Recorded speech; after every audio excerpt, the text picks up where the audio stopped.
Welcome back, guys, to Wrong Turn Horror.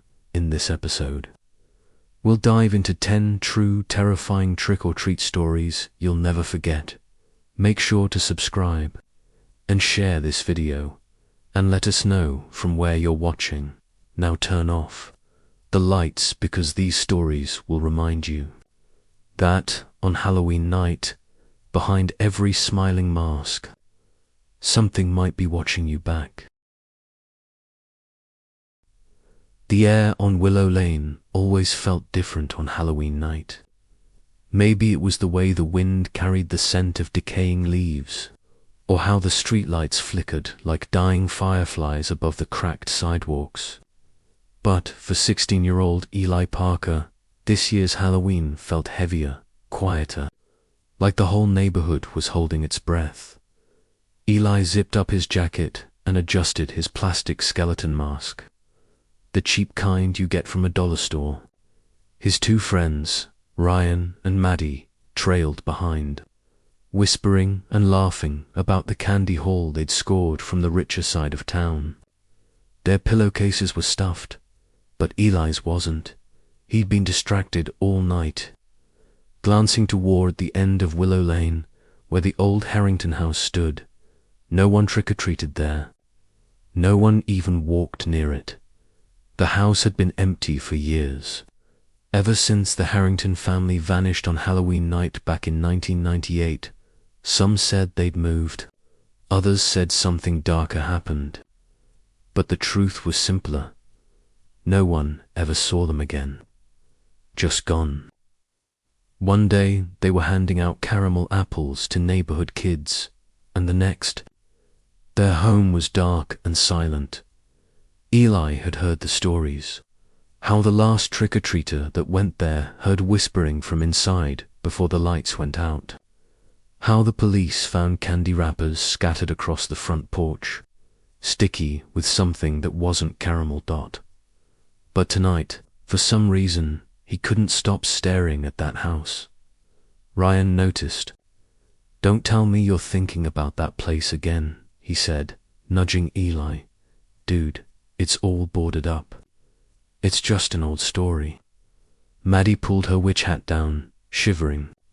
"My mum says weird noises come from there every year, like people talking. She heard a door slam once when no one lived there." Eli's voice was quiet. "What if it's not empty?" Ryan rolled his eyes. "Man, you seriously think ghosts are giving out candy?" Eli didn't laugh. "What if someone's in there?" They stood at the corner, staring at the dark silhouette of the Harrington house. The windows were covered with rotting wood, and the front porch sagged like a mouth missing teeth. A single pumpkin sat near the steps, but its candle was still burning. Maddie frowned. "That wasn't there earlier." Ryan shrugged. Someone probably pranked it, but Eli felt it. The wrongness. Every year he walked past that house, and every year it was dark. No pumpkins, no decorations, just silence. But tonight, a faint light flickered inside the living room. He could see it through the cracks in the boards. "Let's go," he said, before he could stop himself. Ryan laughed nervously. "You're kidding.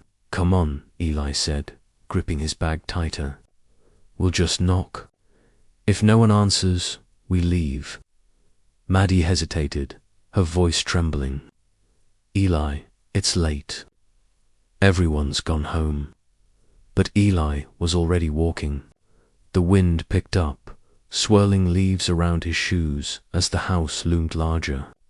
The steps groaned under his weight. The pumpkin's candle flickered, and the carved face seemed to grin wider. He noticed the candy bowl on the porch. Inside were perfectly wrapped caramels, the old-fashioned kind. The wrappers were sticky, coated with something dark. Eli's hand hovered over the bowl. "See, candy?" Ryan stayed at the edge of the yard. "Dude, don't touch that." But Eli did. The candy was cold, colder than it should have been. He held it up to the light and saw a faint reddish smear across the plastic. He set it back down. Then the porch light flickered on. Maddie gasped. Ryan cursed. And Eli just froze. The door creaked open an inch, slow and deliberate. A faint voice drifted out, soft, warm, familiar. Trick or treat. It sounded like a child, but there were no kids around. The street was empty now. Every other house was dark. It was almost midnight. Eli took a step back. Did you hear that? Ryan's voice cracked. Let's go, man, now. But Eli couldn't move, because inside, through the crack in the door, he saw movement. A shadow, small. A child's silhouette holding a pumpkin bucket. Trick or treat, the voice said again. This time sharper, like a recording skipping on repeat. Then came another sound, faint giggling, echoing deeper in the house. Maddie screamed, Eli, stop. He turned, ready to run, but the door swung wide open behind him. Slamming against the wall, the inside of the house was pitch black, except for the flicker of old orange lights strung across the ceiling. Cobwebs hung like tattered curtains. The air smelled like wet wood and candy gone bad. Eli's phone buzzed in his pocket, lighting up his face for a moment. He glanced at the screen. A new notification photo received. It was from an unknown number. He opened it and froze. The photo was of him, standing on the porch, taken from inside the house. The door creaked again. Something shifted in the dark, moving closer. He heard the scuff of small feet across wooden floors. Who's there? He whispered no answer. He turned on his flashlight. The beam cut through the dust and landed on a wall lined with framed photos. Old family portraits. He recognized the father, mother, and 2 kids, but their faces had been scratched out. All of them, except one photo, the little boy smiling with his candy bucket. His eyes seemed to follow Eli. Then came the whisper right behind him. Do you want some candy? Eli spun around. A small boy stood there, maybe 8 years old, wearing a tattered clown costume. His mask was cracked down the middle, showing pale skin beneath. His pumpkin bucket dangled from his hand, overflowing with the same caramel candies from the porch. Eli stammered. I didn't mean to. The boy tilted his head. The mask cracked further, revealing a smile too wide for a child's face. His voice gurgled, distorted. They took my candy, so I took theirs. Ryan shouted from outside. Eli, come on. Eli bolted for the door, but it slammed shut before he reached it. The knob twisted in his hand, refusing to turn. Behind him, footsteps multiplied. Laughter echoed.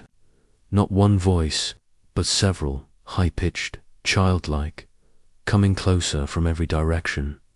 He shone the flashlight toward the sound. Figures were crawling out from the shadows. Children in old Halloween costumes, their faces pale and waxy, eyes sunken and dark. Their candy buckets clattered as they dragged them along the floor, leaving sticky trails behind. One girl in a princess dress whispered, "Trick or treat." Another boy said, "Stay and play." The air grew thick, suffocating. The light flickered, then went out. Eli screamed, pounding on the door. He could hear Ryan and Maddie outside, shouting his name, banging on the other side. Then silence. When the door finally swung open, Ryan stumbled in with his phone flashlight. The house was empty.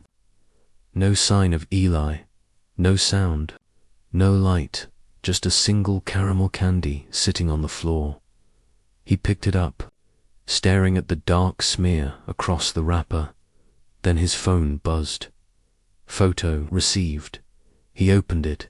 It was a picture of him standing in the doorway, taken from deep inside the house. Maddie whispered, trembling, "Ryan, we need to go." They ran. Down the porch, across the street, all the way to the corner.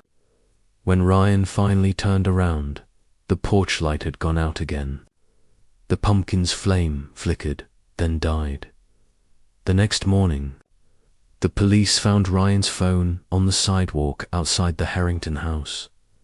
The last photo on it was of 3 kids, Eli, Ryan, and Maddie, standing on the porch, smiling, holding candy buckets. But Eli was missing.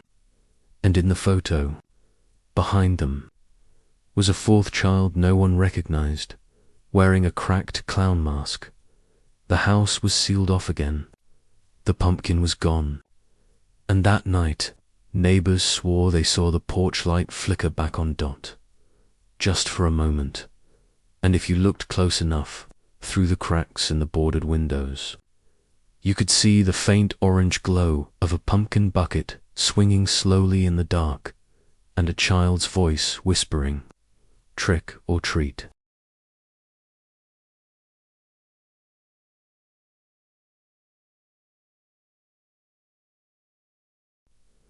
On the corner of Maple Hollow Road, the night was wrapped in cold mist.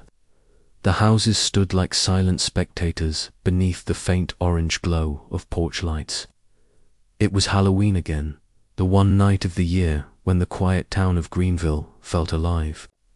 Children's laughter echoed down the streets, costumes rustled, candy buckets clinked. But for Lena Moore, 13 years old, the night had lost its magic. Her mum had been working double shifts since her dad passed away the year before. It was just Lena and her little brother, Sammy, tonight. They had their plastic pumpkin buckets and matching ghost costumes. But Lena's eyes kept drifting toward the house across the street. Mr. Gibbons' house. Everyone knew him as the Candy Man. Every Halloween, he handed out the best. Sweets, full-size chocolate bars, caramel apples, and bags of homemade fudge wrapped in orange paper.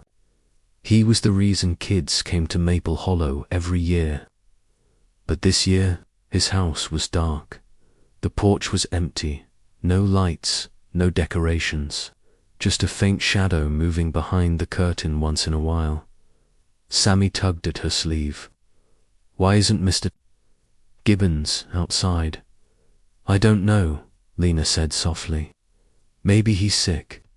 They walked past anyway, joining the crowd of trick-or-treaters, moving from house to house. Parents laughed and chatted. The cold wind carried the sweet smell of pumpkin spice and wood smoke.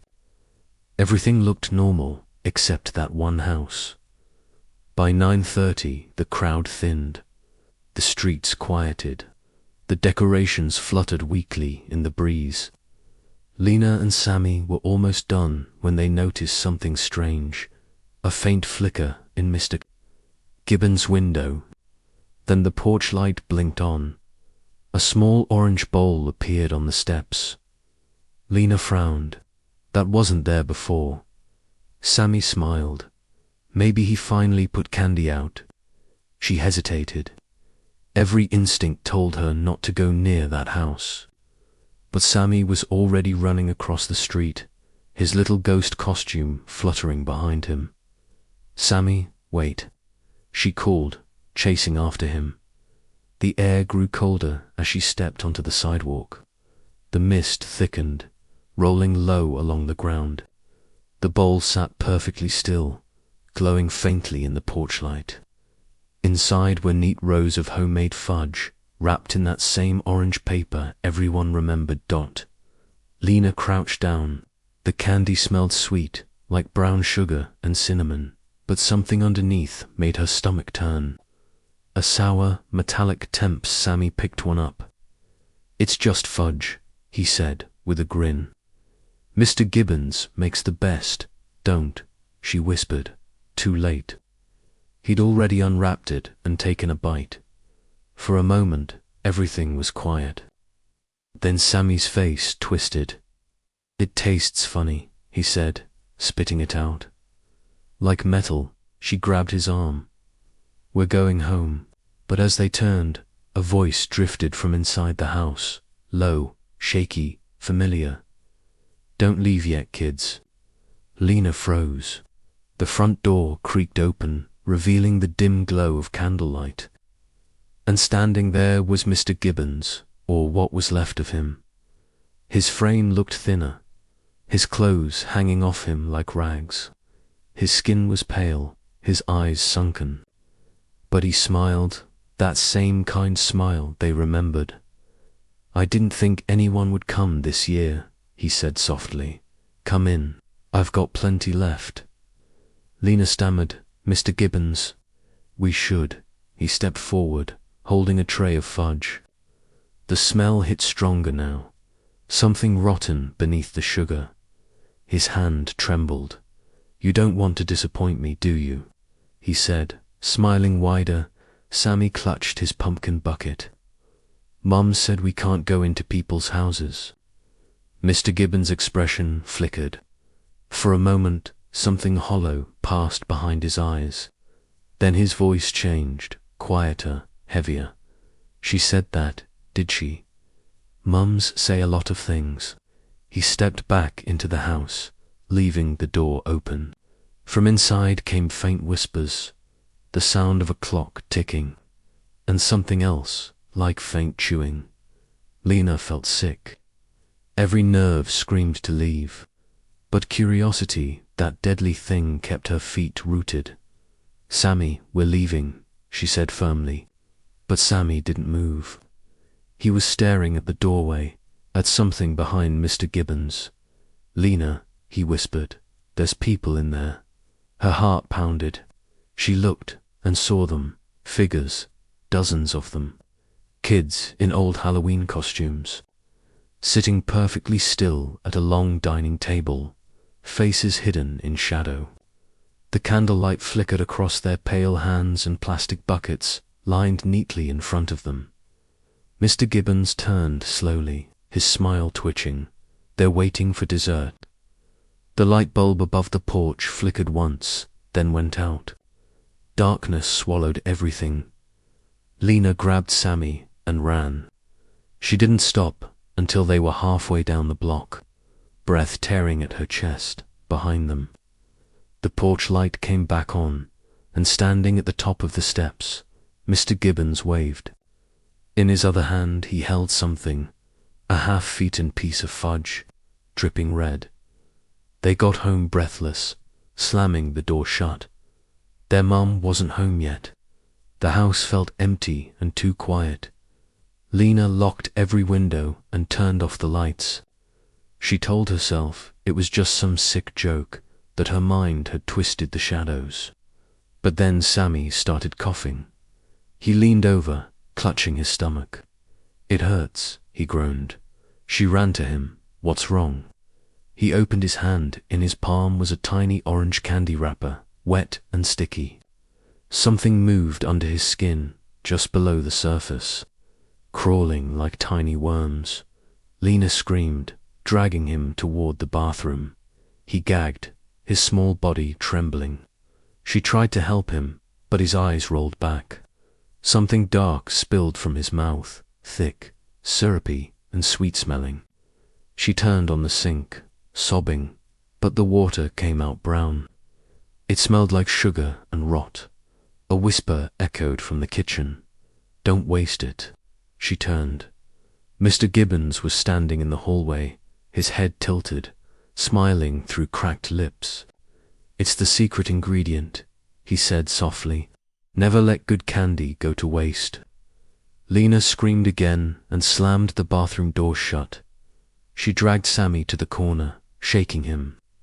"Please, wake up, please." But he didn't move. The lights flickered, the air thickened, and from behind the door came the faint sound of humming. The same tune Mr. Gibbons used to whistle when he handed out candy every Halloween. The doorknob turned slowly. Lena looked around desperately, then saw the window. She smashed it open with her elbow and climbed out, glass cutting into her arm. The night air hit her lungs like ice. She ran barefoot down the street, bleeding and crying, until she reached the old church at the end of Maple Hollow. She didn't stop until she saw the lights inside. When the police arrived, the Moore house was silent. No sign of forced entry. The kitchen smelled faintly of caramel and chocolate. Sammy was gone. All they found was an open candy wrapper on the bathroom. Floor orange paper stained dark red. Mr. Gibbons' house was empty too, completely stripped. No furniture, no lights, no sign of life, just a single tray on the table. Inside were squares of homemade fudge, neatly wrapped, each labeled with a child's name in black marker. One of them said Sammy. Another said Lena. For years after that night, kids still whispered about the Candy Man. How every Halloween, somewhere in America, a man would appear handing out homemade sweets wrapped in orange paper, and if you ever opened one, you'd taste the sweetness first, then the metal, then the rot, and soon after you'd disappear, just another name on his tray.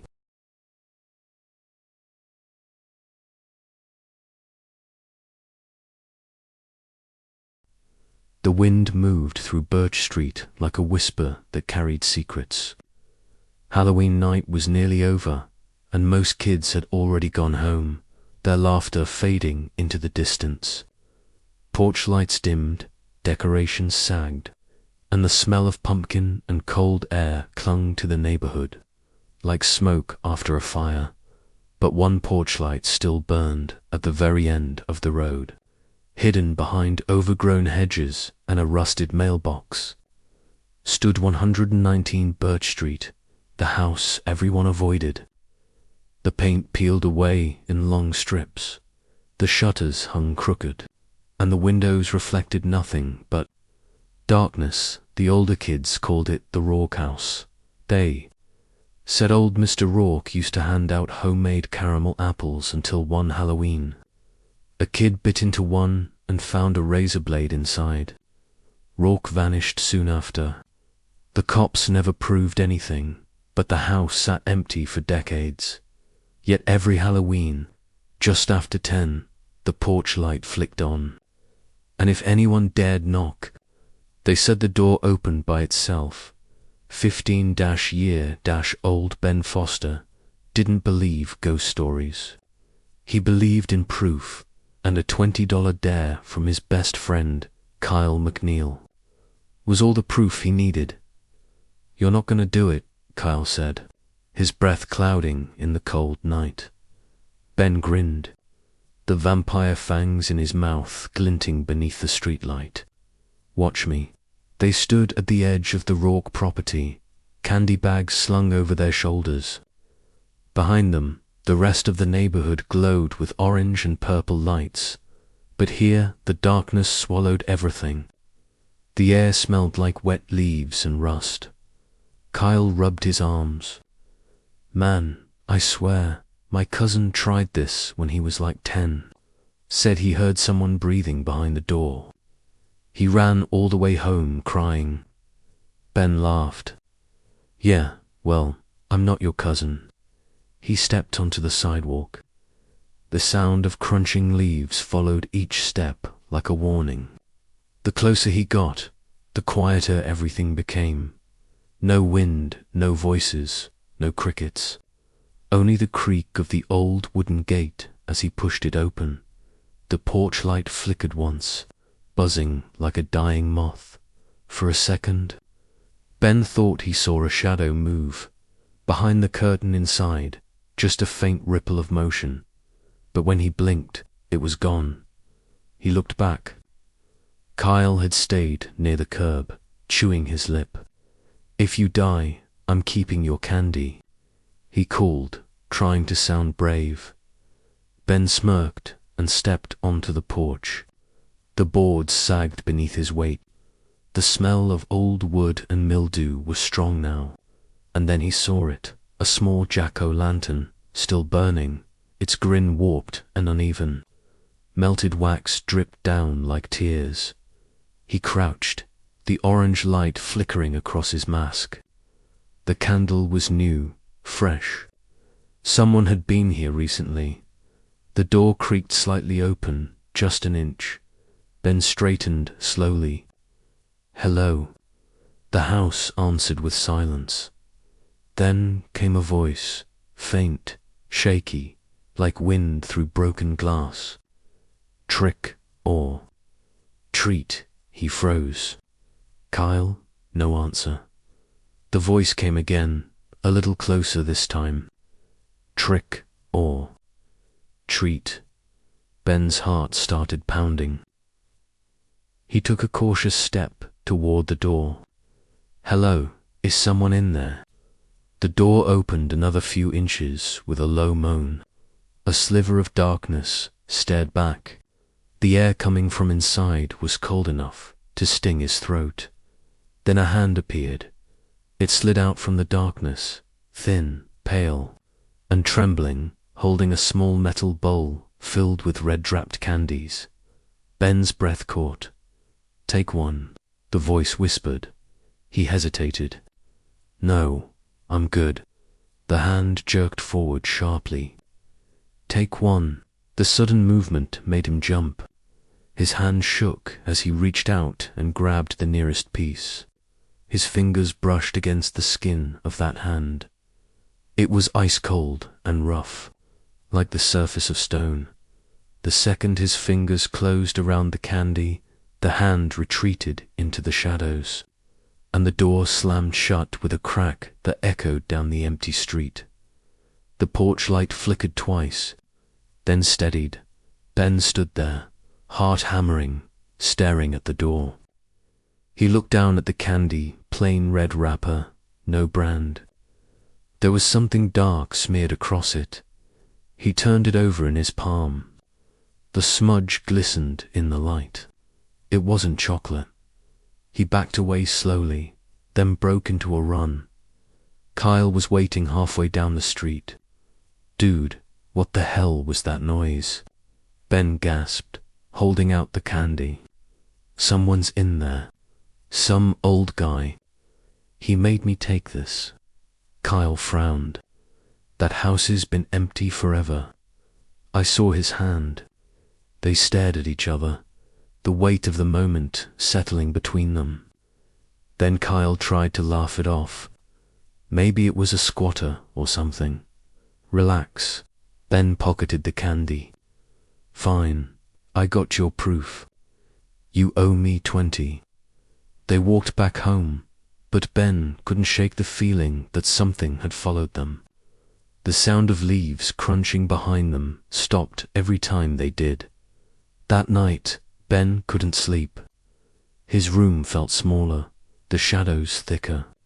He pulled the candy from his pocket and set it on his desk, staring at it under the dim glow of his lamp. For a long time, he just listened to the ticking clock, the faint hum of the refrigerator downstairs, the silence pressing in. Finally, curiosity got the better of him. He unwrapped the candy, the paper peeled away, sticky and damp. Inside wasn't chocolate. It was a human molar, yellowed and cracked, the root dried dark red. Ben's stomach turned. He dropped it instantly, the thing bouncing off the desk and rolling to the floor. He stared at it, chest heaving. Then his phone vibrated. A text from an unknown number. "You didn't say thank you." Another followed immediately after. "Come back and finish your trick." He stared at the screen. Frozen, a slow knock sounded from downstairs. 1, 2, 3, thud, thud. He crept to his bedroom door and listened. The knock came again, louder this time. His mum wasn't home. She worked the night shift at the hospital.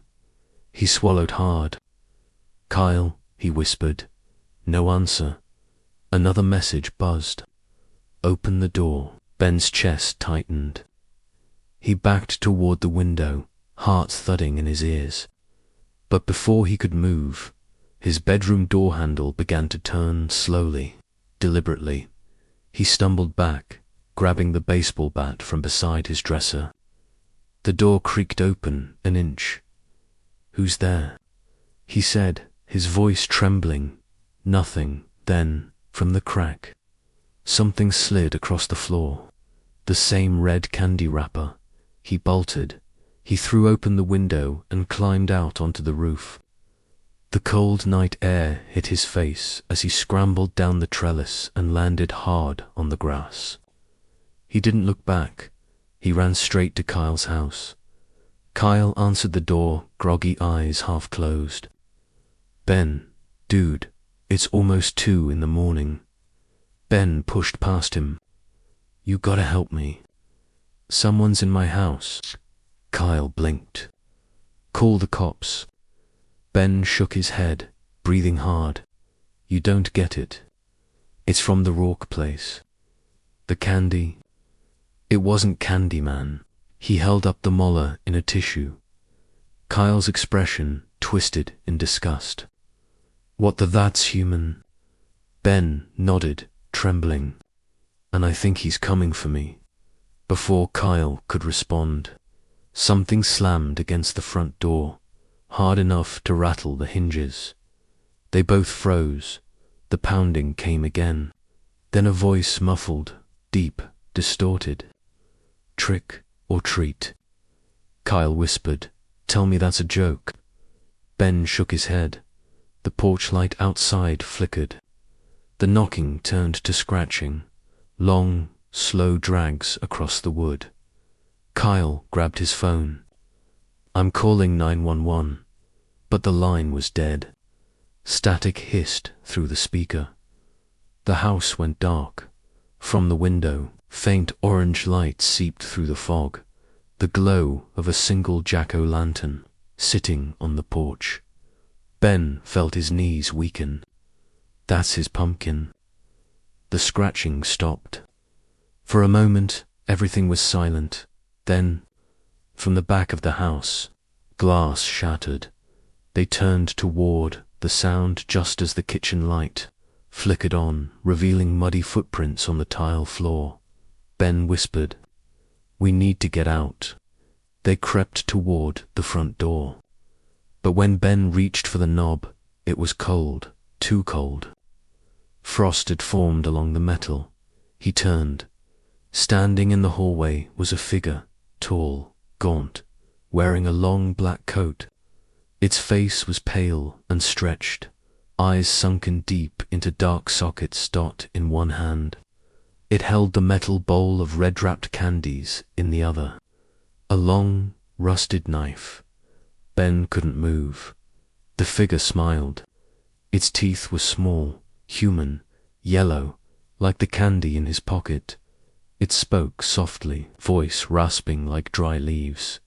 "You took one. Now it's my turn." The knife glinted in the candlelight. Ben grabbed Kyle's arm, and they bolted through the side door. The cold hit them like ice as they sprinted down the yard and into the fog-covered street. They didn't stop running until they reached the fire station 2 blocks away. By the time police arrived, there was nothing left of the intruder. Kyle's house was wrecked. Muddy footprints leading from the kitchen to the porch, stopping abruptly at the door. No fingerprints, no weapon, no Jack-O-lantern, only a single piece of candy on the welcome mat. Inside the wrapper was another human tooth, this one with Ben's name carved into it. Ben moved away from Birch Street a week later. He never trick-or-treated again. But sometimes, in the quiet hours of Halloween night, he'd wake to the sound of knocking, 3 slow thuds against his window, and a whisper slipping through the dark. Trick or treat. And if he looked out into the fog, He swore he could see a faint orange glow waiting patiently at the curb, the light of a jack-o'-lantern that never went out.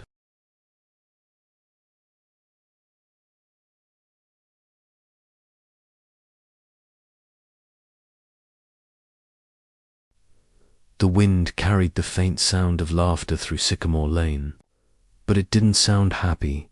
It was shrill, broken, like something trying too hard to mimic joy. Halloween night had draped the town in a crooked grin.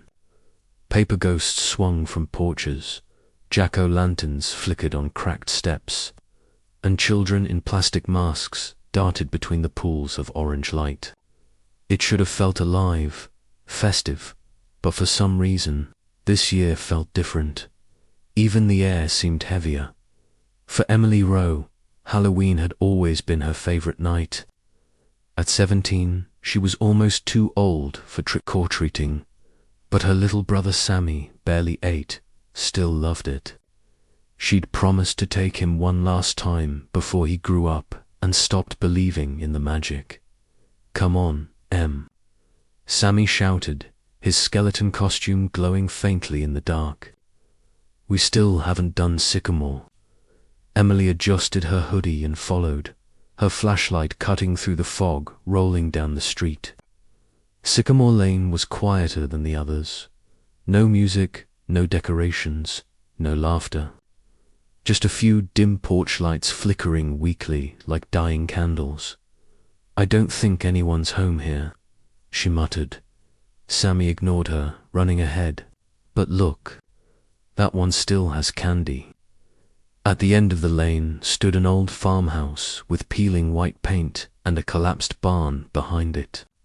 The yard was overgrown, the fence crooked, but on the porch sat a plastic bowl filled with candy bars.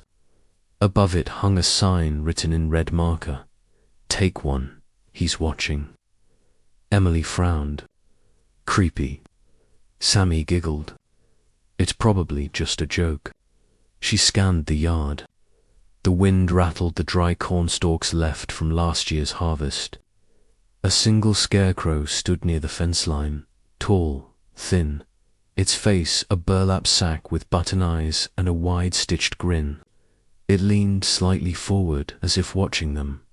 Sammy ran up the steps before she could stop him. He reached for a candy bar, then froze. "What's wrong?" Emily asked. He pointed. The scarecrow moved. Emily sighed, glancing back. "It's just the wind, Sam." But when she looked, her breath caught. The scarecrow had moved. It was now turned completely toward them, its crooked grin facing the porch. The cornfield behind it swayed gently, whispering like voices. "Okay," Emily said softly, grabbing Sammy's hand. "We're leaving." "But the candy," I said, "we're leaving." They hurried down the steps and back onto the sidewalk. Emily could feel the scarecrow's eyes, those button eyes, watching them the whole time. They turned the corner and rejoined the main street, but Emily couldn't shake it. Every few steps, she glanced back, expecting to see it there. She DN'd single quotes till later that night, after they got home. Their mom smiled as Sammy spilled candy across the kitchen table. "Looks like you two had a good haul," she said. Emily forced a smile. Yeah, everyone was generous this year. But she kept thinking about the scarecrow, the way it leaned, the way it turned. After Sammy went to bed, she dumped out his candy bag to check for anything weird, a habit their mum had drilled into them. Everything looked fine, but at the bottom, tangled in a corner of the bag, she found something that didn't belong, a small tuft of dry straw. Her stomach dropped. She picked it up carefully.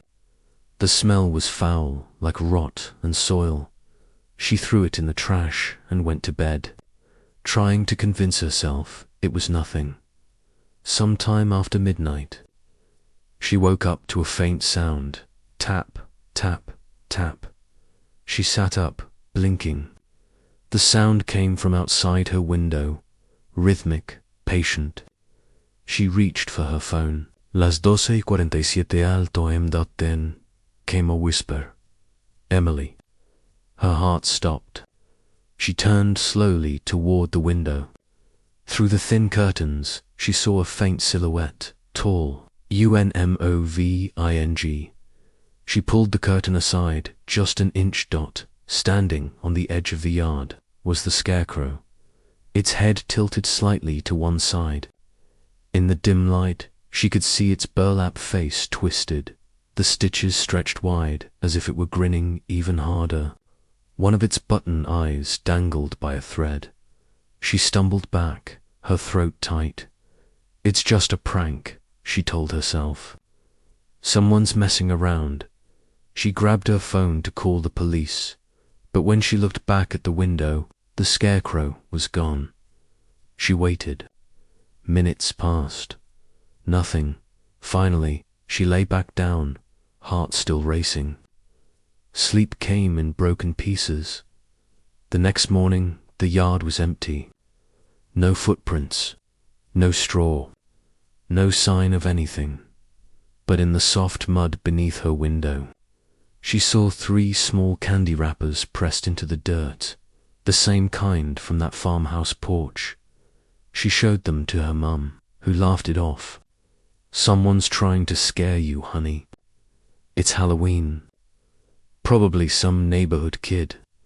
But when Emily went to check on Sammy, he wasn't in his bed. Sammy? She called, no answer. His window was open, the curtains fluttering in the cold breeze. On the sill sat a single piece of candy, neatly wrapped in red foil, and beside it a few strands of straw. They searched the entire house. The police were called. Hours passed with no sign of him. Emily sat on the porch steps, hugging her knees. The air felt wrong again, thick, heavy, humming with something unseen. That's when she noticed the muddy footprints leading away from the house. Small ones, bare feet. They trailed off towards Sycamore Lane. She followed. By the time she reached the farmhouse, the sun had started to set again. The light was orange and dying, the air growing colder by the minute. The candy bowl was gone. The sign was still there, but someone had written beneath it, in fresh red ink, 1 taken, 1 given. Her stomach twisted. The scarecrow still stood in the field, only now its shape looked wrong, thicker, bulkier, and its grin was wider. Sammy. She whispered. Something in the field moved.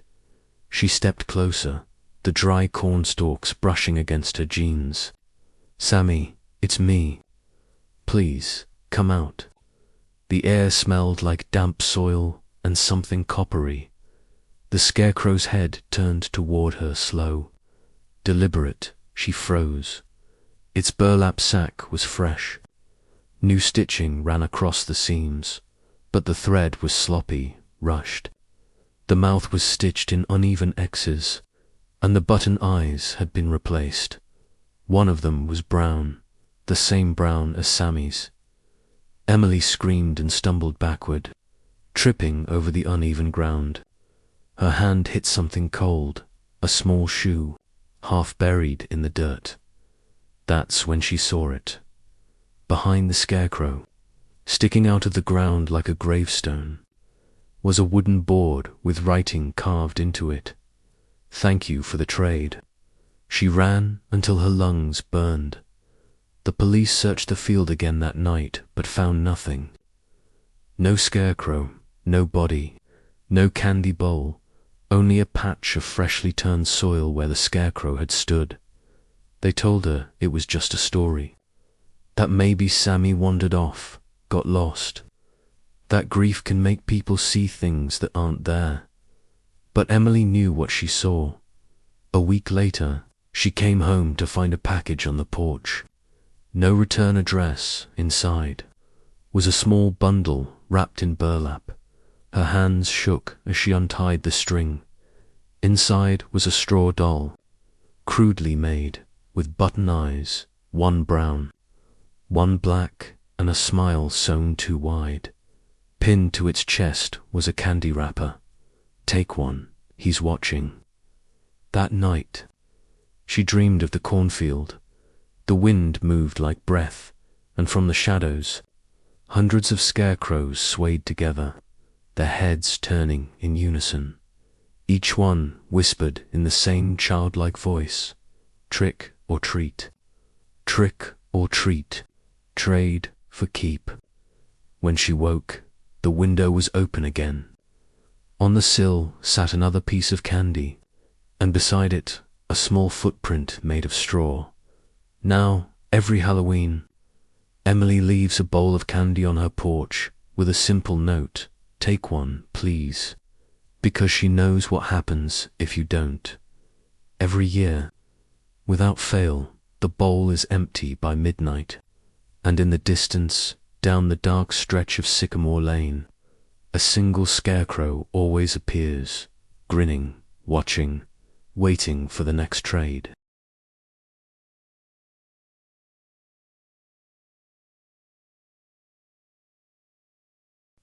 Halloween night in Maple Hollow, Ohio, always looked like something from a postcard. Orange leaves crunching underfoot, fog curling along the sidewalks, and porch lights glowing like small fires in the dark. The town was small, quiet, and old-fashioned, the kind of place where everyone knew everyone, or at least thought they did. For Nora Bennett, 16, it was supposed to be her last year going. Her mum said she was too old for that nonsense. But Nora wanted one more night of being a kid before adulthood came clawing at the door. So she borrowed her dad's old army jacket, smeared some fake dirt on her face, and called herself a zombie soldier. Her best friends, Maya and Eli, waited at the corner of Rosewood Avenue, comparing candy hauls under the flickering street lamp. The night was cold enough that their breath looked like smoke. "Okay," Eli said, shaking the last candy bar in his bag. "We've done every street except one." Nora glanced up. "Which one?" Maya pointed toward the hill at the edge of town. "That dead-end road up there, Hollow Creek Drive." Eli groaned. "No way. That's where that lady disappeared years ago, remember? The one who handed out pennies instead of candy." Maya laughed. "It's just a story." But Nora didn't laugh. She remembered that story. Everyone in Maple Hollow did. Back in the 80s, an old woman named Agnes Moorfield lived at the top of Hollow Creek Drive. Every Halloween, she handed out shiny copper pennies instead of candy, saying they were for good luck. Kids teased her for being creepy. But one year, a little boy named Carter went missing after visiting her house. The next day, the house was gone. Just gone. As if it had never been there. Of course, adults said it was urban legend. But every Halloween, some dumb teenager tried to find the house and never could. Until tonight, the three of them trudged up the hill, flashlights cutting through the fog. The further they went, the quieter it got. The distant hum of music and laughter faded until there was only the crunch of gravel. Beneath their shoes, the houses thinned out, replaced by leafless trees that clawed at the sky. Finally, the street ended, or it should have, because right at the end of the road, where the woods began, a porch light glowed faintly through the mist. Eli stopped walking. "That wasn't there last year." Nora frowned. "It's probably new." "No," Maya whispered. "Look, the house looked old, not new at all. The paint peeled in long strips, the shutters hung crooked, and a rusted swing creaked in the front yard. Every window was dark except one, the upstairs window, where a faint light pulsed slowly, like a heartbeat. A small sign was taped to the door. Trick-or-treaters, welcome. Nora forced a nervous laugh. Well, we came all this way. Eli grabbed her arm. You seriously want to go up there? She smiled, trying to hide her unease. What's the worst that could happen? An old lady gives us pennies. The porch groaned beneath their feet. The air smelled like iron and wet leaves. A bowl of candy sat on a rocking chair. Full-size chocolate bars. Untouched, Nora bent down. Take one, she read aloud. Maya hesitated. Let's just grab and go. But the second Nora reached out, the front door creaked open by itself. Slow, deliberate dot from the darkness inside came a whisper. Don't forget your penny. Nora froze. What did you say? No answer. Then from the shadows, a wrinkled hand appeared, thin, grey, trembling, holding out a single copper penny. Nora's heart skipped. Okay, thanks, she said, taking it. The hand withdrew, and the door shut soundlessly. The three of them ran back down the path, laughing nervously. Holy crap, that was creepy. Eli said. Nora looked down at the penny, glinting in her palm. It was ice. The year engraved on it was 1983, the same year Carter had disappeared. That night, Nora placed the penny on her dresser before bed. Her mum had gone to a Halloween party, and the house was quiet except for the ticking of the old clock in the hallway outside. Fog pressed against the window like a living thing. Around 2 a.m., she woke to the sound of whispering. She sat up, listening. The voice was faint, like someone talking through a wall. Don't forget your penny. She looked toward her dresser. The penny was gone. Her chest tightened. She grabbed her phone, flicked on the flashlight, and scanned the floor. Nothing. Then something metallic clinked softly under the bed. She leaned down, shining the light. The penny sat there, perfectly centered, but now it was wet, covered in something dark. She reached out, and as soon as her fingers touched it, the whisper came again, closer this time. Thank you for your trade, she screamed, jerking back, hitting her head on the nightstand. The sound vanished instantly. Heart pounding, she tossed the penny out the window. It disappeared into the fog below. The next morning, she told Maya and Eli everything. Maya looked pale. You shouldn't have taken it. It was just a coin, Nora said, though her voice trembled. Eli frowned. It's not just that. My grandma told me about Agnes Moorfield. She wasn't just some old lady. She was a midwife back in the day. People said she made deals to trade souls to keep herself young. That's why she gave pennies payment. Nora rolled her eyes, but she couldn't shake the chill crawling down her spine. You're saying I made a deal with a ghost? Eli looked dead serious. Maybe you did. That night, Nora's mum still hadn't come home. The wind howled outside, and the power flickered. She tried to distract herself with music, but the unease wouldn't leave. She went to close her curtains and froze. There, lying neatly on her windowsill, was the penny she'd thrown away. It gleamed faintly in the dark. Perfectly clean. Her phone buzzed suddenly, nearly making her drop it. A text from an unknown number appeared. You dropped this. Another followed. Come back for your trade. She stared at the screen. The phone slipped from her hand. Then came the knock. 3 slow raps on the front door. Knock. Knock. Knock. She crept down the hall, the boards groaning beneath her bare feet. The house felt colder than before, the air thick and metallic when she reached the door.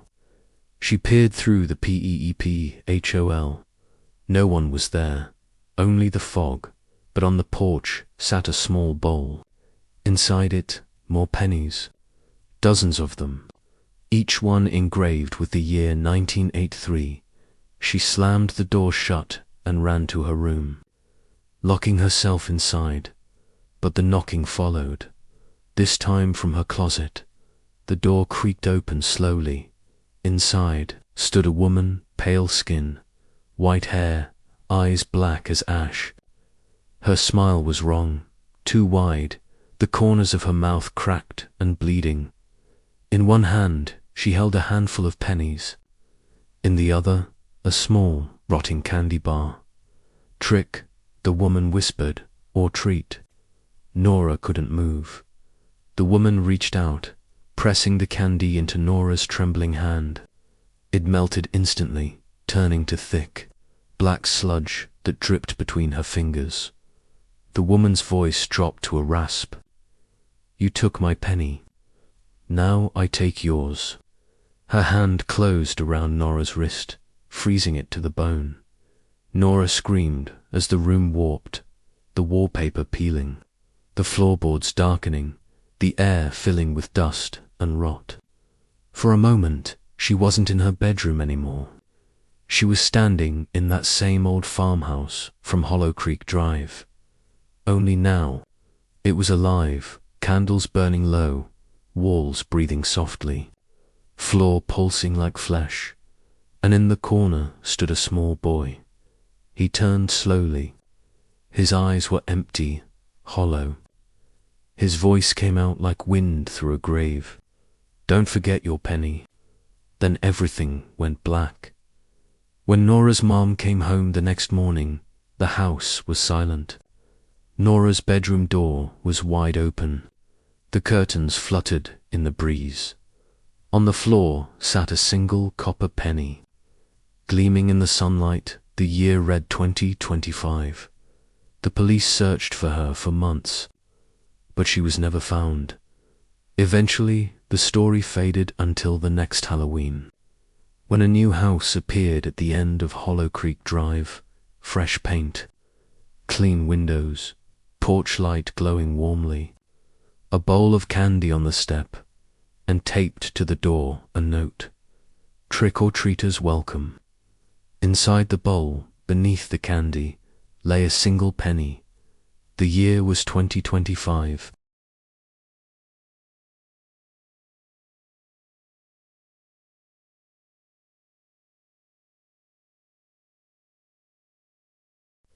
The October air in Maple Hollow was cold enough to make your breath visible.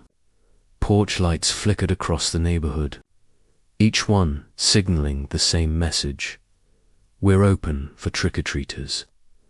It was Halloween night, and the sound of laughter and rustling candy bags filled the sleepy town. But among the crowd of costumes, one mask stood out: a cracked plastic pumpkin face, with a grin too wide. For 12-year-old Emma Harris, Halloween was her favorite night of the year. She had spent weeks perfecting her costume, a handmade ghost bride, with lace sleeves and a thrift store veil that dragged along the sidewalk. Her best friend Leela walked beside her, a witch hat tilted to the side, a plastic broom trailing behind. They were nearly done for the night, their pillowcases heavy with candy, when Lila pointed toward the old Davenport house at the end of Birch Lane. The house was dark. No decorations, no porch light, just shadows and ivy creeping over the windows. "Wanna go to that one?" Lila whispered, grinning. Emma frowned. "They don't even have their light on." "Exactly," Lila said. "That means no one else went.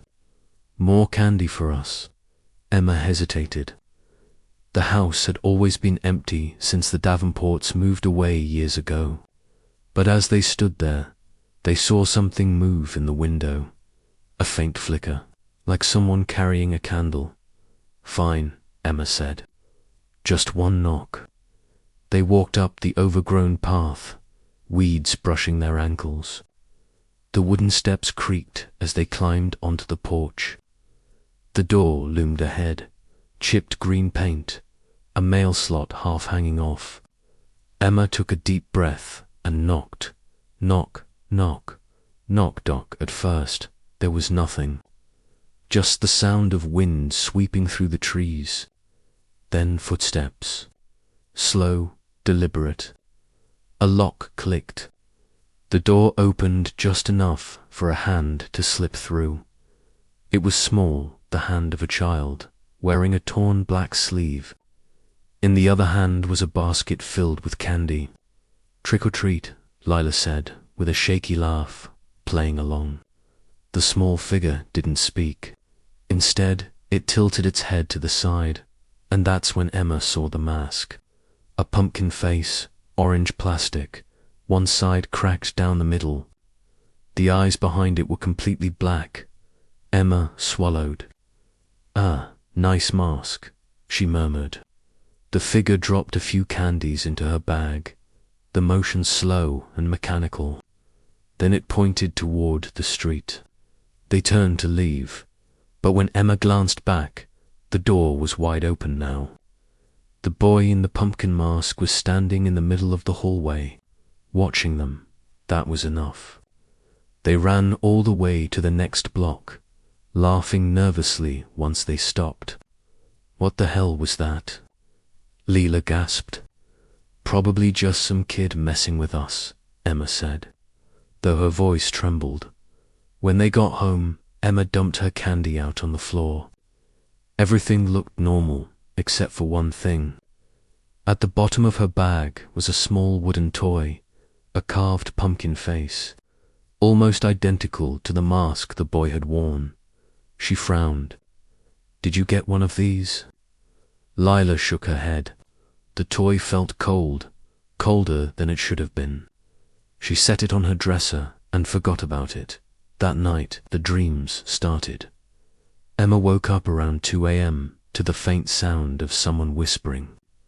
At first, she thought it was her mum talking in her sleep again. But when she sat up, the voice came from her dresser. "Trick or treat." It was soft, childlike, and it came from the direction of the wooden pumpkin. Emma froze. She could barely breathe.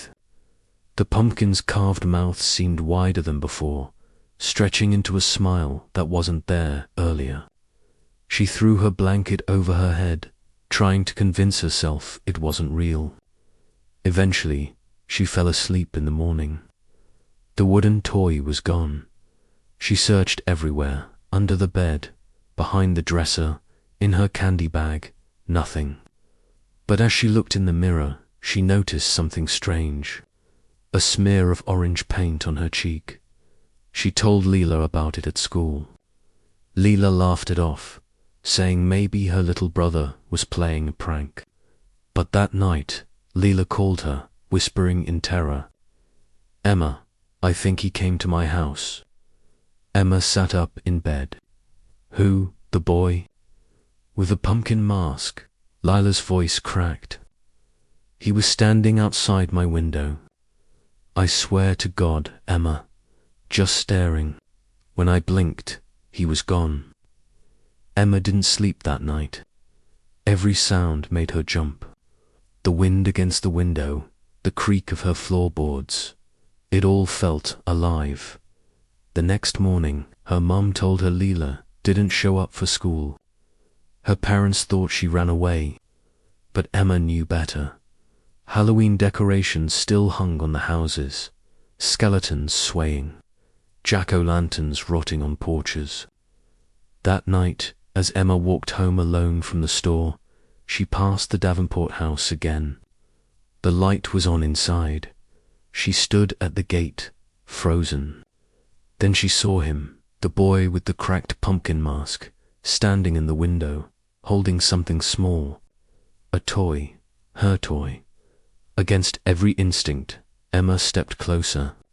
The air smelled like damp leaves and something rotting. She pushed open the creaking gate and whispered Lila. No answer. Inside the house, it was silent except for the faint tick of a grandfather clock somewhere deep in the hall.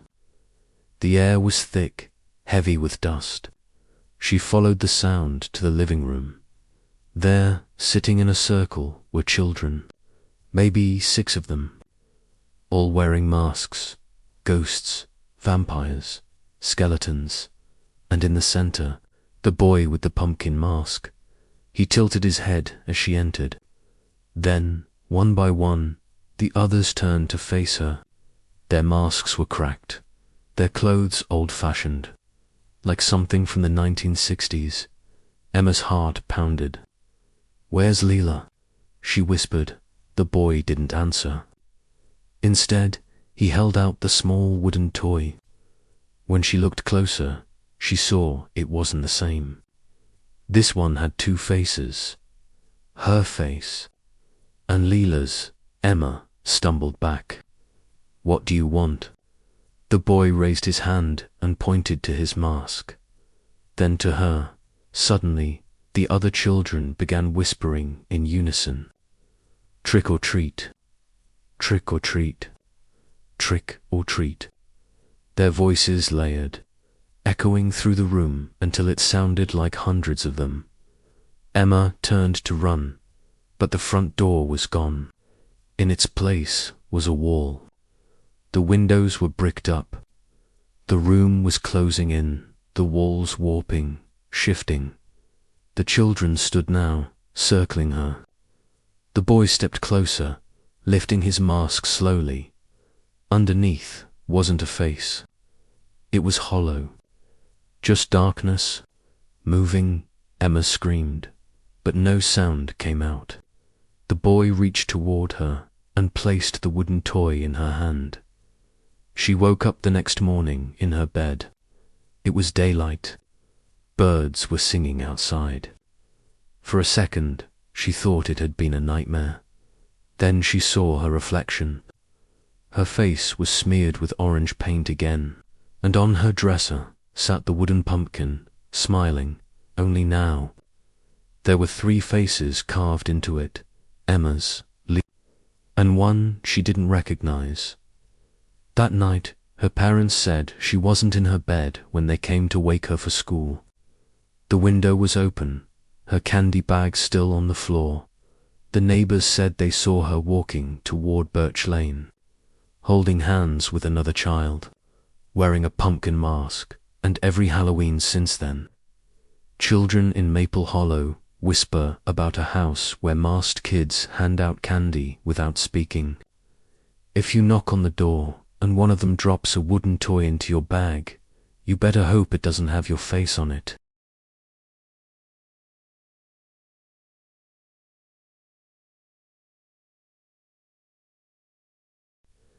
The town of Willow Creek always looked picture perfect in October. Rows of orange lights hung from porches. Pumpkins glowed on every doorstep, and the air carried that crisp, smoky scent of burning leaves. But if you asked anyone about the east side of town, they'd tell you to stay away from Ashbury Street, especially house number 19. That's where the Candyman lived. For years, he'd been just a story, a whispered warning told to keep kids from wandering too far while parents said he used to hand out homemade candy until one Halloween when 3 kids disappeared after visiting his house. The police never proved anything, but after that night, number 19 went dark. The man who lived there, Mr. Clyde Barker, vanished. Still, every Halloween, some said you could see a light flickering in the window and a shadow moving behind the glass. For Evan Miller, age 14, it was just another urban legend. He and his 2 friends, Tommy and Gracie, didn't believe in small-town ghost stories. They were too old for costumes, but not too old to pull off one last Halloween dare. The plan was simple. Walk up to number 19, Ashbury, knock on the Candyman's door, and record it for TikTok. They'd get their cheap thrill, some laughs, maybe even a viral clip. "Come on," Tommy said as they turned down the narrow street. "It's just a creepy house. Don't chicken out now. Evan adjusted his hoodie, trying to sound casual. I'm not chickening out. I just think it's stupid. Gracie rolled her eyes, holding up her phone. Then prove it. The night was silent, except for the distant laughter of trick-or-treaters blocks away. The houses on Ashbury looked different, darker, quieter. Most had no decorations, and the streetlights flickered weakly. Number 19 sat at the end of the lane, tucked behind overgrown bushes. Its paint had peeled away in long strips, and its porch sagged like an old man's jaw. But what made Evan stop was the window in the top corner. A single candle burned, and in front of it, the faint silhouette of a man's head, still, motionless, watching. Dude, Tommy whispered.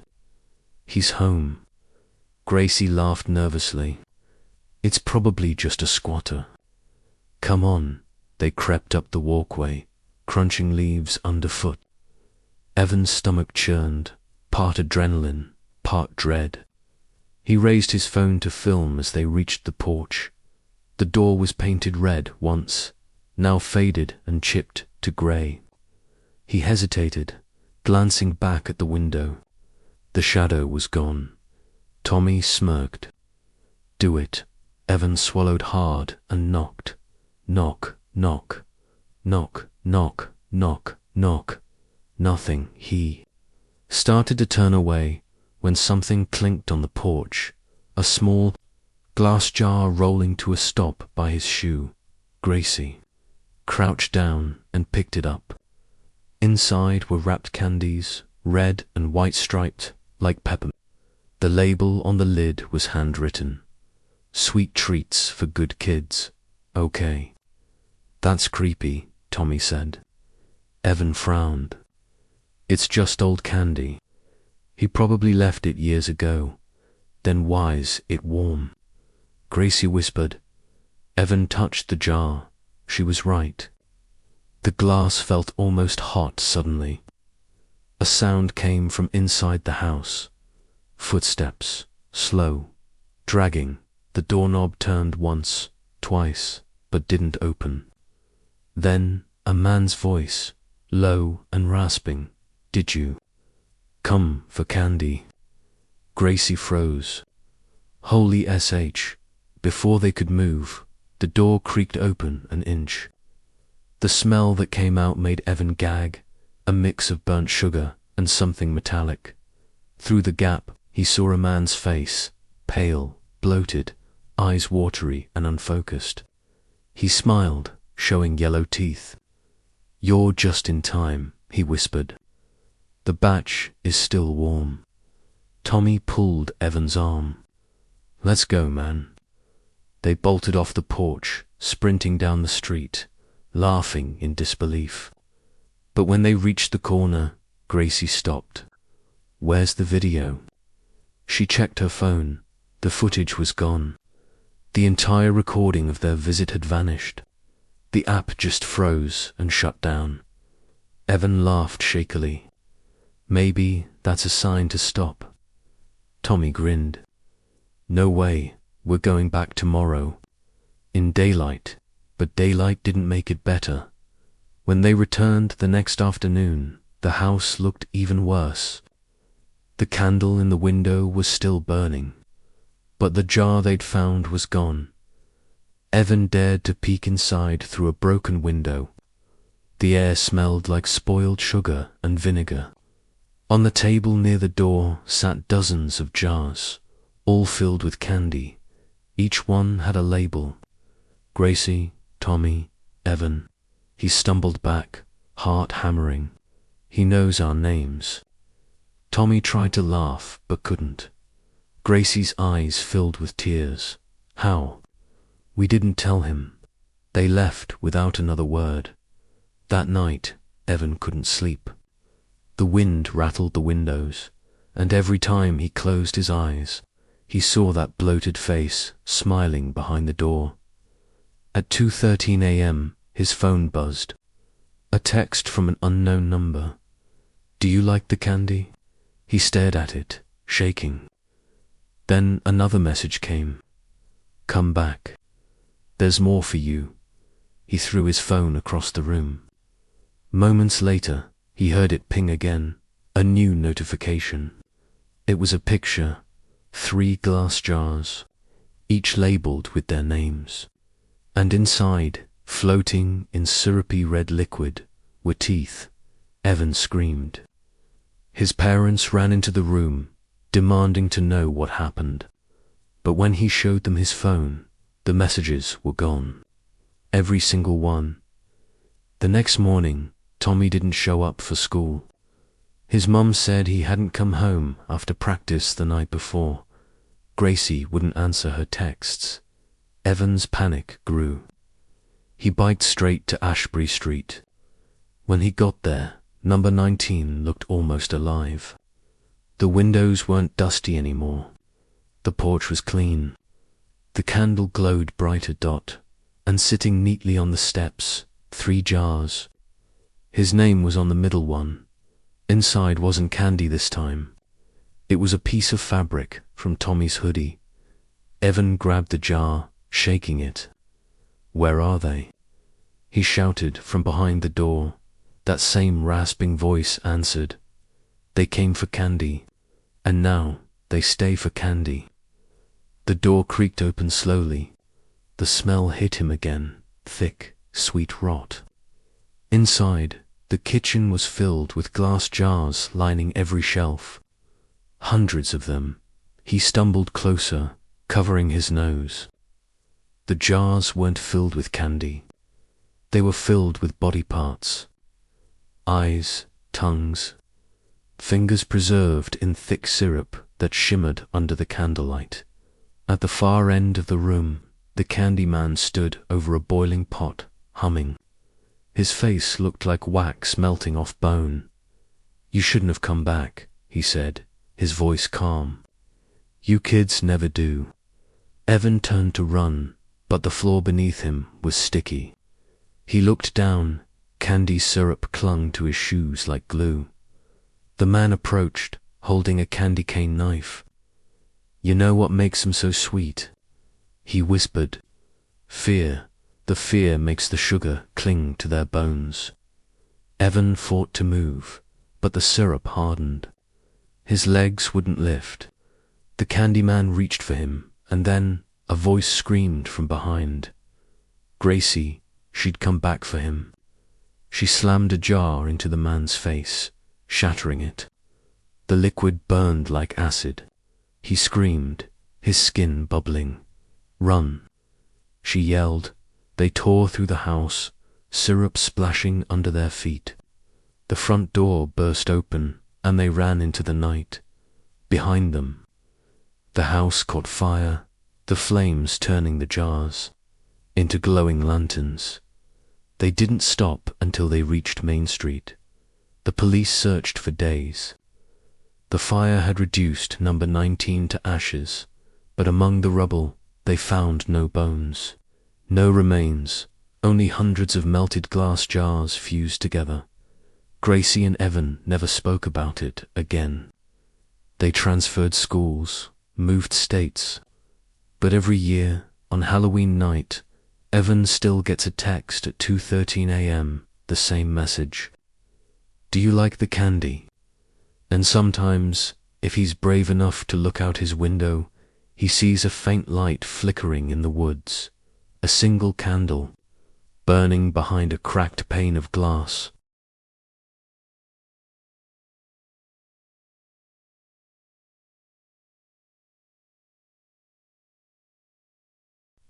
Maple Hill, Pennsylvania, was the kind of town that vanished off the map once you left its limits, quiet, surrounded by forest, and still clinging to the same houses built 50 years ago. Every Halloween, the neighborhoods came alive with porch lights, kids in costumes, and that innocent chant echoing through the cold air, trick or treat. Every house, except one. The Whitaker house sat at the end of Claremont Drive, an old Victorian with green shutters and a sagging roof. For as long as anyone could remember, that house had never gone dark. Every night, every year, its lights stayed on. Even on Halloween. Especially on Halloween. Some said it was owned by an old couple too stubborn to move. Others swore it was empty, and the lights turned on by themselves. Kids dared each other to run up and touch the front gate, but no one ever made it to the door. That year, 16-year-old Ben Holloway decided to change that. He was tired of being called the safe kid. He didn't drink, didn't sneak out, didn't do stupid dares like the others. But when his friends, Mason, Kayla, and Derek, started daring each other to trick-or-treat the Whitaker house, Ben heard himself say, "I'll do it." Kayla's eyes widened. "No way, you're not serious." "Dead serious," he said, masking his nerves. Derek grinned. "Okay then, Holloway. One knock on the door. If someone answers, you win." Ben laughed, but his heart pounded. The Whitaker house wasn't just creepy, it was wrong. People said they saw movement in the windows, or a flicker of light like a TV running behind the curtains. But no one lived there. The property was listed as abandoned for 20 years. That Halloween night, they set off around 9. The moon was full, the street dusted with fog. Porch lights glowed in warm orange until they reached the end of Claremont Drive, where the light abruptly stopped. The Whitaker house loomed ahead. Its porch was caved in on one side. The roof sagged like it was breathing. Every window glowed faintly yellow, like dozens of candles were burning inside. Ben hesitated at the gate. "You guys filming this?" Mason nodded, holding up his phone. "Go on, legend in the making." The iron gate creaked as Ben pushed it open. The air felt different inside the yard, colder. Still, he walked up the stone path, past weeds and broken pumpkins, until he stood at the porch steps. Every instinct screamed for him to turn around. But he knocked, knock, knock. The sound echoed like it was swallowed by the house. Silence then, a faint shuffle inside. Ben froze. He glanced back at his friends. They were tiny shapes in the fog now. Mason's phone light blinking faintly. The door creaked open just enough for Ben to see inside. The hallway was filled with light. Warm, golden light, but it didn't look like electricity. It flickered and pulsed, like candlelight reflected in glass. "Hello." He called out, "Trick or treat." No answer. Something in the corner of the hall caught his eye. A jack-o'-lantern on a table. Its grin wide and sharp, carved too perfectly. Inside the pumpkin, a candle burned with blue flame. The house smelled sweet, like caramel and burnt sugar. Ben took one hesitant step forward, and the door closed behind him. He spun around. Hey, the knob wouldn't move. The light in the hallway dimmed, then brightened again, flickering, alive. "Hello," he said again, louder this time. His voice trembled. A creak answered from upstairs. Footsteps, slow, dragging, circling the second floor. Ben's breath quickened. "Okay, not funny, guys." He stepped backward, bumping into something solid. He turned. It was a tall mirror, one he could have sworn hadn't been there a second ago. In its reflection, the hallway behind him was empty, but in the mirror he wasn't alone. A shape stood in the doorway at the end of the hall. A woman, tall, hair grey and matted, wearing a black morning dress that brushed the floor. Her hands hung at her sides, fingers long and thin. Ben spun around, no one there. But in the reflection, she was moving closer. He stumbled back, heart pounding so hard he thought it would burst. "Who are you?" he whispered. The woman stopped a few feet behind his reflection. Her eyes were white, milky, her mouth a straight line. She raised one hand slowly and pointed to the floor. Ben looked down. At his feet was a small candy bag. He hadn't been holding it a moment ago. He knelt down, shaking, and opened it. Inside were 3 pieces of candy, all homemade, wrapped in wax paper. Each had a name written on it, Mason Kayla. Derek Ben dropped the bag and backed away. The woman's reflection was closer now, her mouth twitching into something that might have been a smile. "Where are they?" he whispered. The light began to flicker faster, candle flames stretching, twisting. The hallway rippled like heat on pavement. When he turned to run, the mirror wasn't there anymore. Only a wall lined with dozens of pictures. Every photo was of kids, costumed, holding candy bags. Some smiling, some crying, all standing in front of the Whitaker house. And in every single one, standing just behind them, was the same grey-haired woman. Ben stumbled down the hall, tripping over something soft. He looked down a costume, small, dusty, laid out neatly on the floor. A pirate's outfit. He recognized it immediately. Mason wore the same one tonight. That's when the whisper came. "Would you like a treat?" Ben turned toward the stairs. The woman stood there now, eyes glowing faintly. In one hand, she held a basket of candy. In the other, Mason's phone. The screen flickered with their footage from earlier. Only now, the video was distorted, static, laughter slowed and warped. Faces stretched. She stepped down the stairs, one creak at a time. "Take some," she said softly.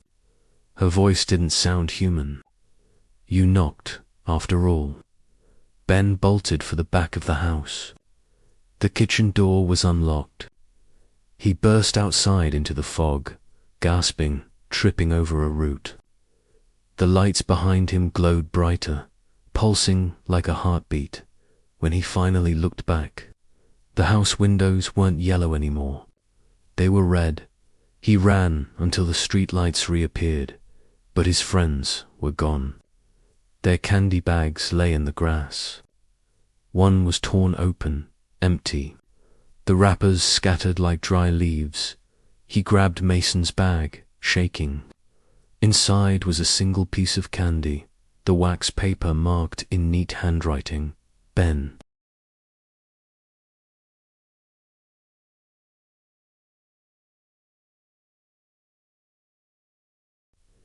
It was Halloween night in the quiet town of Brookvale, the kind of place where the air smelled like burning leaves, and every porch had a flickering pumpkin, glowing like a beating heart. The wind was sharp, carrying whispers of laughter and the occasional crunch of leaves under sneakers.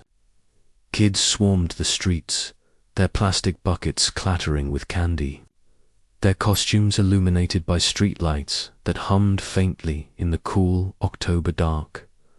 Marissa Allen stood by the window of her small yellow house, watching them. Her son, Ethan, had begged to go trick-or-treating this year, his first time since her husband died 2 years ago. She'd almost said no. She still hated Halloween. Too many memories of the accident, too many ghosts in this house.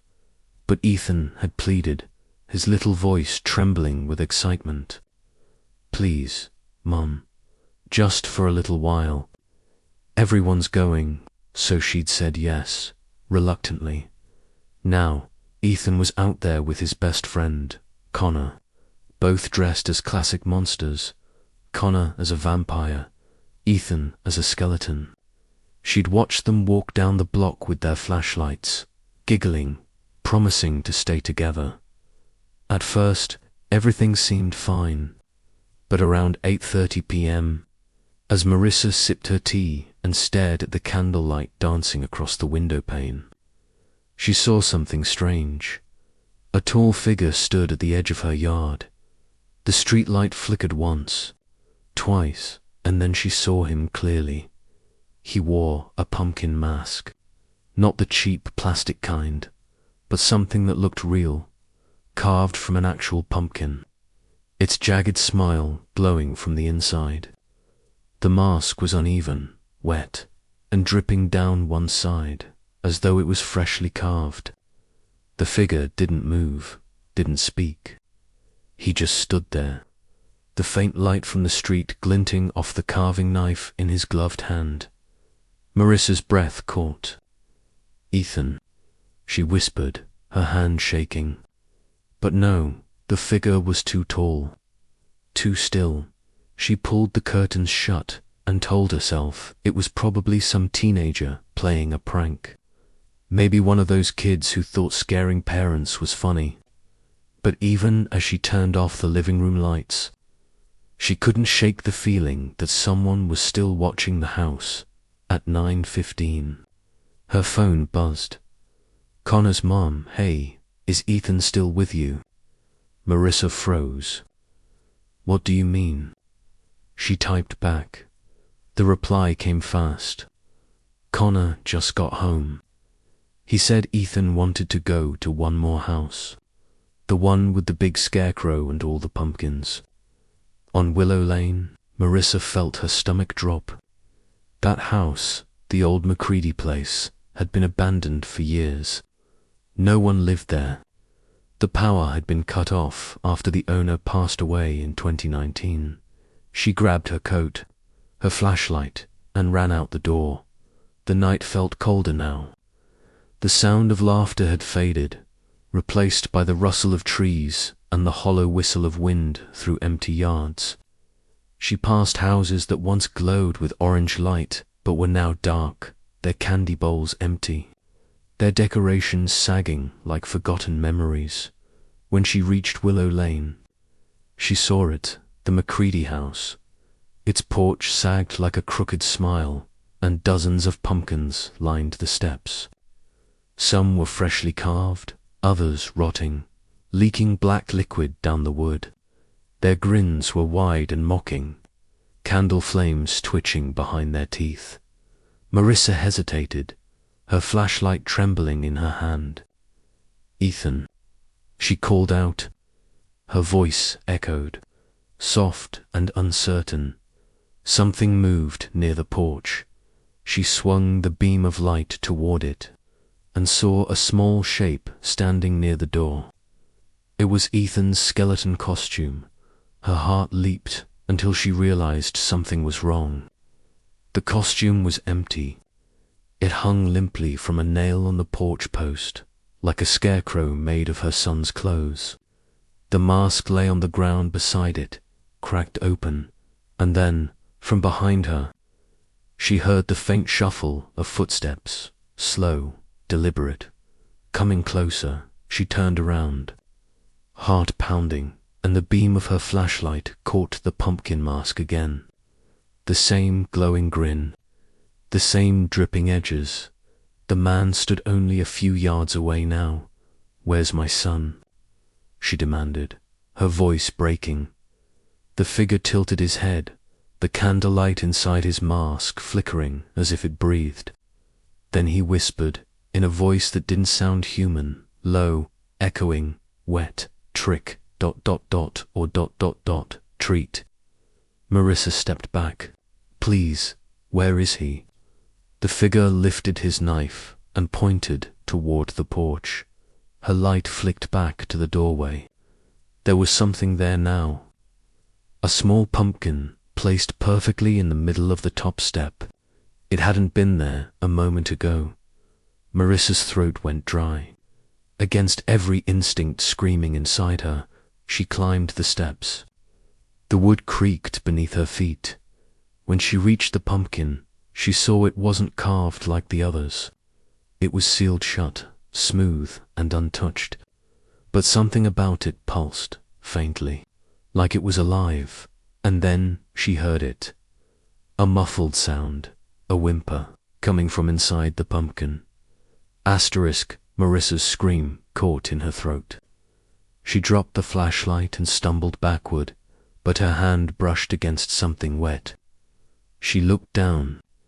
The porch was soaked in orange pulp, and there, glinting in the faint candlelight, were dozens of small teeth embedded in the pumpkin flesh. "Ethan," she cried, clawing at the smooth surface of the pumpkin. Her nails tore through the rind, and a thick, sweet smell filled the air. The whimpering grew louder, then suddenly stopped. The pumpkin split open on its own, inside.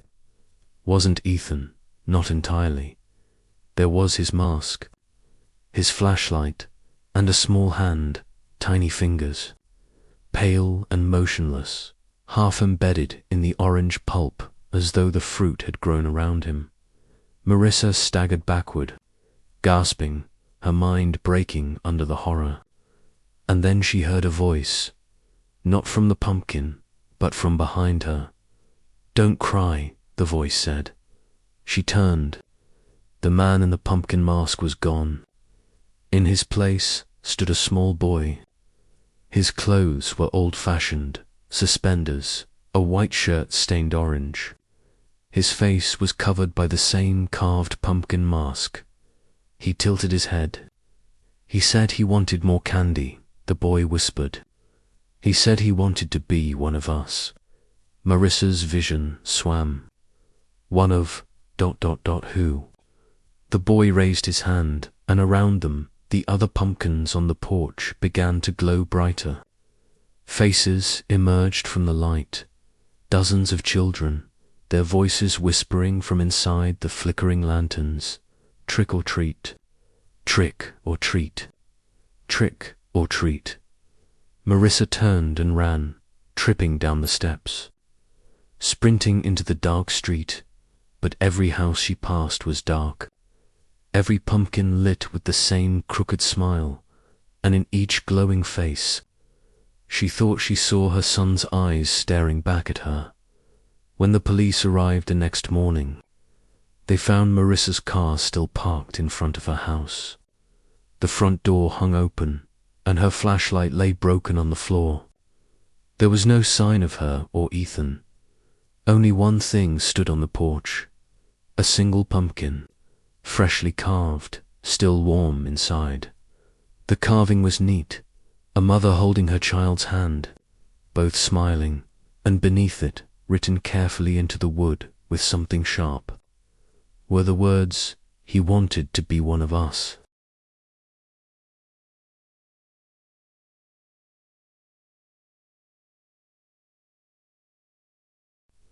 It was the kind of Halloween night that felt like the world was holding its breath.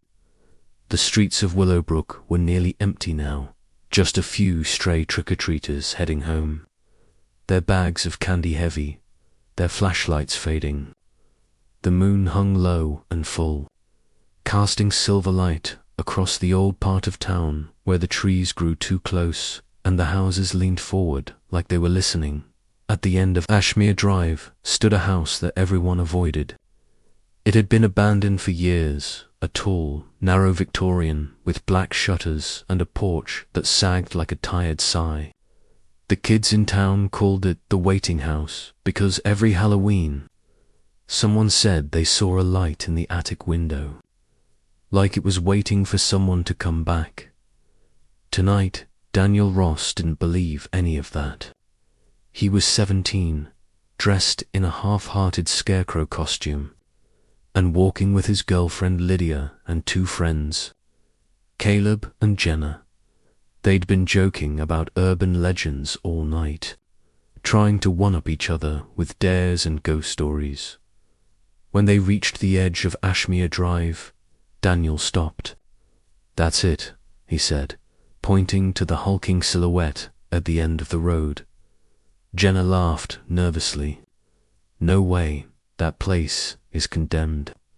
"Exactly," Caleb said, grinning. "Perfect for a trick-or-treat finale." Lydia crossed her arms. "You can't seriously be thinking of going in there. People say a family disappeared inside that house." Daniel smirked. "People say a lot of things. I say we go up, knock on the door, and prove it's just another empty story. They argued for a minute, but eventually, curiosity won, as it always did. The four teenagers started down the cracked sidewalk, their sneakers crunching through dead leaves. The air grew colder with each step, and the sound of laughter from the neighborhood faded behind them until there was only the wind and the soft rattle of dry branches. The house loomed taller as they approached, its windows black and hollow. The porch steps groaned under their weight, and when Daniel raised his hand to knock, the door creaked open on its own. "Uh-oh," Caleb whispered. "That's never a good sign." Daniel chuckled, though his voice was tight. "Trick or treat," he called into the darkness. No answer inside. The air smelled like dust, and something faintly sweet, like old fruit left too long on a counter. The wallpaper peeled in strips, and broken picture frames hung crooked on the walls. Lydia gripped Daniel's arm. "Let's just go. It's freezing." But Daniel's flashlight caught something strange near the staircase. A bowl of candy. It sat on a small table, filled to the brim with perfectly wrapped chocolates. And next to it, a handwritten sign on yellowed paper read, "Take only one." Before midnight, Caleb snorted. Cute. He grabbed a handful of candy and shoved them into his pocket. "What's gonna happen?" "Ghost Grandma scold me." Daniel laughed, but something about the way the air felt heavier made him uneasy. His watch read 11:47 p.m. They wandered further into the house, the floorboards groaning under their feet. In the living room, the remains of a party were frozen in time. A dusty banner that said, "Happy Halloween." Cracked balloons, and a long dining table still set with plates and silverware. Cobwebs clung to the chandelier like tattered lace. Jenna pointed at an old photograph lying face down on the table. She picked it up and blew the dust away. The picture showed a family of four, a mother, father, son, and daughter, standing in front of the very same house. Their smiles looked forced, their eyes oddly dark.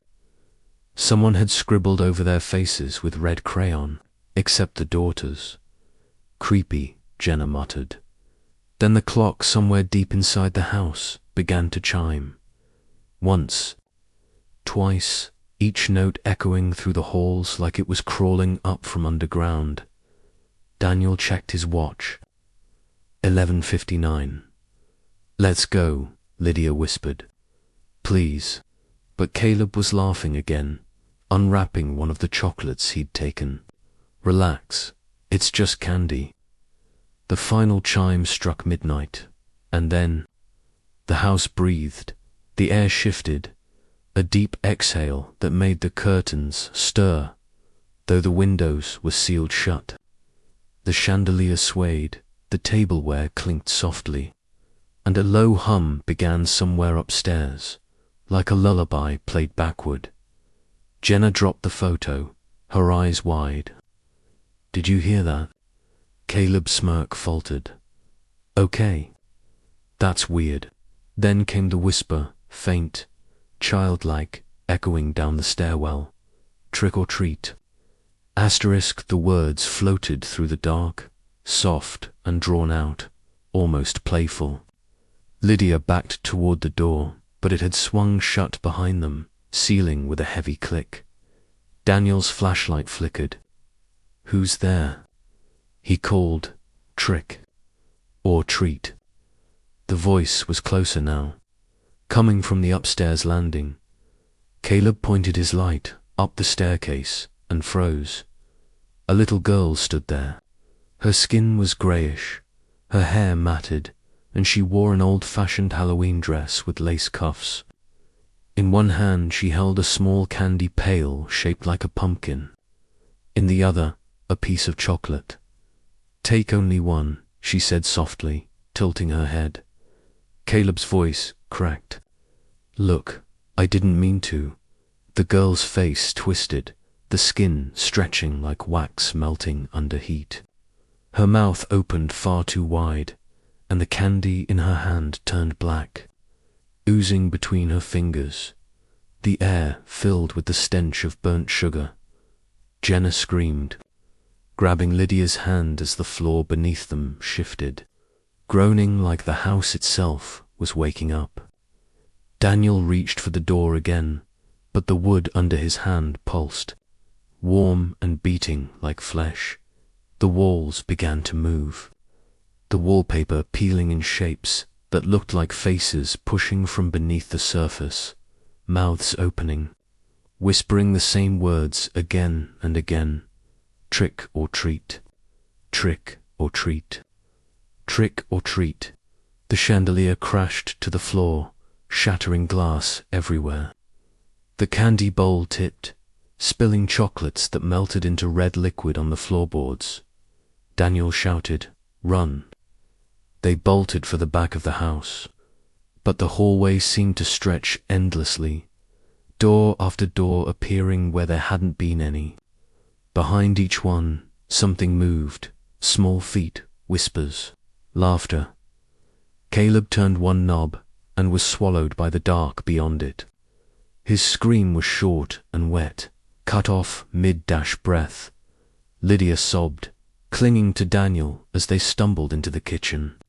Every cabinet door hung open, and inside each one was a jack-o'-lantern, carved with the same face. Their lights flickered in unison. In the corner stood the girl again, her pumpkin pail swinging gently. "You weren't supposed to come after midnight," she said. "Now it's your turn to wait." Daniel stepped in front of Lydia. "What do you mean? What do you want?" She smiled, and for a moment he saw the reflection of himself in her hollow eyes, but older, worn, like he'd been waiting for decades. The house shuddered violently, the walls splitting open to reveal rows of candy fused into the beams. Wrapped sweets, filled not with sugar, but with something dark and pulsing. The girl's voice layered with a dozen others now, overlapping, echoing, one for the road, one for the dead, one for the house that waits instead. Lydia screamed as the floor split open beneath them. Daniel grabbed her hand, pulling her toward the back door, and for a second he saw moonlight. Salvation, then a cold hand wrapped around his wrist. Caleb's face appeared from the crack in the floor, pale and stretched, his mouth filled with candy wrappers that moved like worms. "Don't leave me," he rasped. Daniel yanked free, dragging Lydia out into the yard just as the house gave a final groan, then went still. They didn't stop running until they reached the street. When they looked back, the waiting house stood silent and dark, its windows blank. But as the first light of morning touched the roof, something new appeared in the attic window, two small shapes, side by side. One looked like a boy, the other a girl. Both were holding candy pails. A week later, police entered the old Ross house. After reports of screaming, they found nothing alive inside, only a single bowl of candy on the floor. Each piece was perfectly wrapped, tied with ribbons, and inside each wrapper was a photograph of 4 teenagers, smiling in front of the house. The last one was labeled in faded ink, "The ones who knocked after midnight."